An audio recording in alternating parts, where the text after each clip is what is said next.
फूलों वाली राजकुमारी। बहुत पुरानी बात है। किसी गांव में पति पत्नी रहा करते थे। वे बहुत भले थे।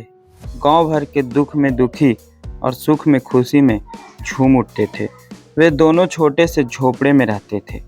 आंगन के आधे हिस्से को गोबर मिट्टी से लीप देते और आधे में आलू, शकरकंद, मूंगफली तथा दूसरी सब्जियां उगाते थे।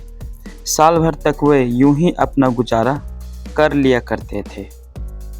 एक दिन की बात है, वो बहुत सवेरे तारों की छांव में पत्नी झोपड़ी से बाहर निकली। उसने देखा कि एक सफ़ेद खूबसूरत बिल्ली कचनार के पेड़ तले दुबकी बैठी है। वृद्धा ने उससे पुचकारा तो वह उसके पांव से आकर लिपट गई। पांव छूटने के पर वृद्धा पड़ोसी झोपड़ी से दूध चावल ले आई। वृद्धा दंपति ने कभी किसी के सामने हाथ नहीं पसारा था, पर सुंदर बिल्ली के लिए वह किसी न किसी तरह दूध का जुगाड़ करने लगी। इसी तरह समय गुजरता गया। सर्दी, गर्मी, पतझड़, बसंत आकर लौटने लगे। उन तीनों की खुशी का ठिकाना नहीं था, पर बिना काम धाम के कैसे चलता। बुढ़ापे के कारण दोनों को चलने फिरने में भी कठिनाइयां होने लगी। बिल्ली भी भूखी रहने लगी। वह अपने माता पिता के कष्ट को देख नहीं सकती थी। मैं भी जरा बाहर खुली हवा में हो आऊं, बिल्ली ने सोचा। गली के कुत्तों और दूसरे जानवर से बचती बचाती वह घने जंगल में जा पहुंची। उसने झरने का ताज़ा जल पिया और देखते ही देखते सुंदर कन्या में बदल गई। वह अपने माता पिता के घर जा पहुंची। बोली, अब मैं आपकी सेवा करूंगी। उन दोनों को कुछ समझ में नहीं आया। अपना पेट भरना मुश्किल हो गया था, अब इस तीसरे प्राणी का क्या होगा। वे दोनों सोच में डूब गए। बिल्ली के एकाएक गायब हो जाने से भी वे परेशान थे। वह कन्या जहाँ जहाँ जाती आंगन में फूल झरने लगते। फूलों की डालियाँ लिए वह बाजार जाती, फूल बेचकर पैसे से खाने का सामान खरीदती और शाम को घर लौट आती। इस तरह तीन प्राणियों के परिवार का दशा धीरे धीरे सुधरने लगी। इतने सुंदर फूल गांव भर में कहीं नहीं मिलते थे।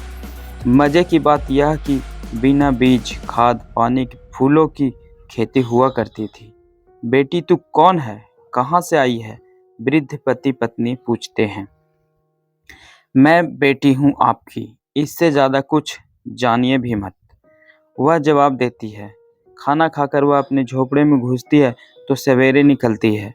सवेरे के साथ ही रंग बिरंगे खुशबूदार फूलों का सिलसिला शुरू हो जाता है। उसने माता पिता के कह रखा था कि उसकी असलियत जानने की कोशिश ना करे, पर उन्हें सब्र कहाँ था। एक बार आधी रात को उन दोनों ने सुराख से झोपड़ी में झांका। उन्होंने देखा कि लड़की के स्थान पर वही सफ़ेद बिल्ली औंधे मुंह पड़ी है। उनके देखने की देर थी कि बिल्ली एक सुंदर राजकुमारी बन गई। आपने मेरा असली रूप देख लिया, इसलिए अब मैं अपने फूलों के देश जाऊंगी। मैं आपकी सहायता करने चुपके चुपके यहाँ आई थी। उसके जाने की बात सुनकर माता पिता फूट फूट कर रोने लगे, पर अब क्या हो सकता था। चिंता ना करें, आपके आंगन में हमेशा रंग बिरंगे फूल खिलते रहेंगे। आपकी सेवा का बदला नहीं चुका पाऊंगी मैं। इतना कहते ही वह राजकुमारी तेज हवा के झोंकों पर सवार होकर अपने देश चली गई। वह गांव फूलों वाला गांव के नाम से जाना जाने लगा। दोस्तों, यह कहानी आप लोगों को कैसा लगा कमेंट करके ज़रूर बताएं। अच्छा लगा तो लाइक, शेयर और चैनल को सब्सक्राइब जरूर करें। धन्यवाद।